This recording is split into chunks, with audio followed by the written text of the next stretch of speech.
Duyğu sağlığınız arta bilər və keçmişdə yaşadığınız hadisələri xatırlaya bilərsiniz. 28 may axşam saat 21:32-dən etibarən göy üzündə Ay Xərçəng bürcündə hərəkət etməyə başlayacaq və ayın Xərçəng bürcündə hərəkəti 31 may gecə saat 00:16-ya qədər davam edəcək. Bu müddət ərzində, yəni ayın Xərçəng bürcündə hərəkəti davam etdiyi müddət ərzində nələr yaşaya biləcəklərinizə dair bir nəzər yetirdikdə, onu deyə bilərəm ki, keçmişdə yaşadığınız hadisələri xatırlaya bilərsiniz. Duyğusallığınız arta bilər, duyğularınızı asan ifadə etmək istəməyə bilərsiniz, ev və ailənizlə əlaqəli mövzulara yönələ bilərsiniz, evinizdə təmir və dekorasiya işləri etdirə bilərsiniz və yaxud da evinizdə təmir və dekorasiya işləri edə bilərsiniz. Ailənizlə daha çox zaman keçirə bilərsiniz, sevdiyiniz insanları daha çox qorumağa meylliyiniz və istəyiniz də arta bilər və bununla birlikdə yemək yeməyə ehtiyacınız arta bilər və bu səbəbdən də biraz duyğusal aclıq da yaşaya bilərsiniz. Diqqətli olmağa çalışın 31 may gecə saat 00:16-ya qədər.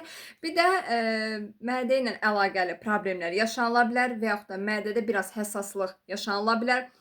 Ona görə də biraz diqqətli olmağa çalışın. Duyğularınız sindirim sisteminizi birbaşa tetikləyə bilər.